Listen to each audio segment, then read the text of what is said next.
The Trump indictment has a silver lining for Republicans in 2024. Early indications are that the Biden administration's criminal prosecution of Donald Trump will hurt the Republican Party and help the Democratic Party. Hurt the Republican Party if it consumes the 2024 primary contest and paralyzes Trump's competitors for the nomination. Help the Democratic Party if Trump, the most likely Republican nominee, is weakened politically outside the GOP.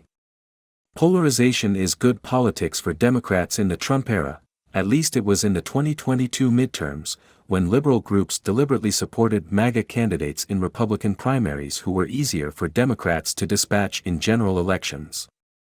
Trump's federal indictment could have a similar effect in 2024, radicalizing and isolating the GOP. But if Republicans somehow nominate someone other than Trump, the indictment could work to the GOP's advantage in a subtle but powerful way. The threat of prison in a second Biden term would give Trump a strong incentive to support the Republican nominee and urge his base to do the same. Normal politicians are invested in their party's success for ideological and institutional reasons. That's not true of Trump. He famously wouldn't promise to support the Republican presidential nominee in 2016 if it wasn't him. After Trump lost the 2020 election, and elected Republicans showed insufficient enthusiasm for overturning the outcome, Trump lost his stake in the party's political success.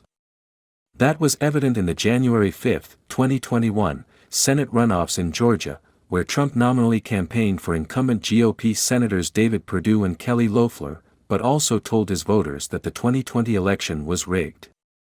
Republican turnout dropped, and Democrats won both races. Trump's base is crucial to the GOP's electoral fortunes next year, whichever candidate it nominates. The problem for the non-Trump candidates is that, even if one of them wins the nomination, Trump could severely damage that candidate's odds in a general election, by mounting a third-party bid, refusing to offer his endorsement or, more likely, declaring the GOP primary rigged and showing indifference in the general election, even as he technically endorses the Republican candidate. Most of Trump's voters would support any Republican against President Biden, of course. But Trump has the power to affect 2024 motivation and turnout at the margins. His attitude could swing a close election, and his full-throated support of a Republican candidate other than himself is by no means guaranteed. That's where the Justice Department's indictment comes in. The indictment has dramatically raised the stakes of this election for Trump.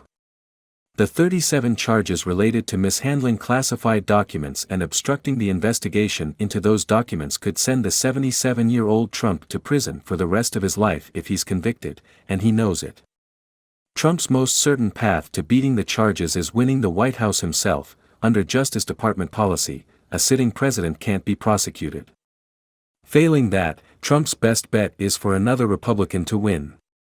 His opponents have by and large responded to the indictment by blasting politicization in the Justice Department under Biden. Former South Carolina Governor Nikki Haley criticized Trump's mishandling of documents but also said she'd be inclined to pardon him if elected. Expect more candidates to give similar answers as the primary season goes on. As a matter of coalition management, a Republican president in 2025 would have every reason to intervene in Trump's prosecution, either by appointing an attorney general who would drop or narrow the case, or by issuing a pardon or commuting Trump's sentence if he is convicted. It's hard to imagine Trump going to prison during the tenure of another Republican president, who would be unable to govern effectively without Trump's base of support. Trump now has a real personal interest, his own liberty, in ensuring that a Republican wins next year's election, even if it's not him. That will bind him to any Republican nominee in a way that he might not have been before this federal indictment. Commentators have usefully separated the indictment's legal from its political strength. But the two aren't entirely separate. Politics is, among other things, the process of creating and executing the country's laws. The legal and political spheres intersect in the executive branch, especially in the president's power to issue clemency, overriding convictions or sentences duly imposed by the legal system. Trump's prosecution is a political quandary for his primary challengers, who need to make the case against the former president without appearing sympathetic to a Biden administration that Republican voters fear and oppose.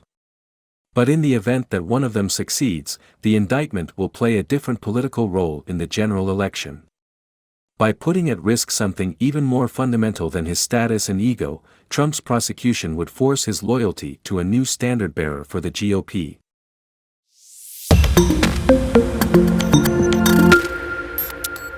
The Trump indictment has a silver lining for Republicans in 2024. Early indications are that the Biden administration's criminal prosecution of Donald Trump will hurt the Republican Party and help the Democratic Party. Hurt the Republican Party if it consumes the 2024 primary contest and paralyzes Trump's competitors for the nomination. Help the Democratic Party if Trump, the most likely Republican nominee, is weakened politically.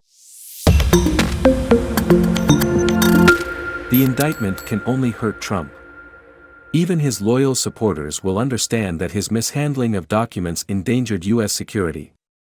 I went back this stunning week to the first columns I'd ever written about Donald Trump, 8 years ago, in the summer of 2015. It was for me a powerful experience. Columnists think aloud pretty much in real time, trying to apprehend and express what is true and important.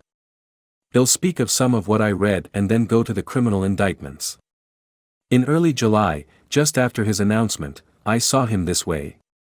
Donald Trump is an unstable element inserted into an unsettled environment. Sooner or later there will be a boom. He has poor impulse control and is never above the fray.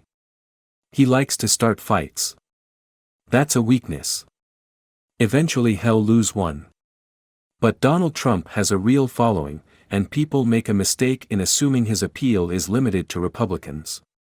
His persona and particular brand of populism have hit a nerve among some independents and moderate Democrats too, and I say this because 2 independent voters and 1 Democrat, they are all working class or think of themselves that way, volunteered to me this week how much they like him, and why.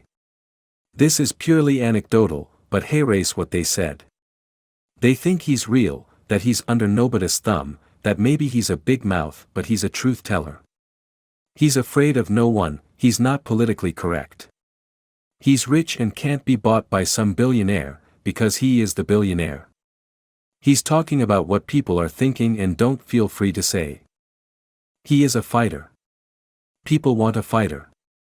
But Mr. Trump is not a serious man. Blowhards don't wear well. I didn't see him lasting. 3 weeks later I talked with a Trump supporter in Northwest Georgia, an old acquaintance who told me how she saw it. Why Trump? He's very wealthy and can turn around the economy. He'll get things moving. The Donald will kick a. She knows other supporters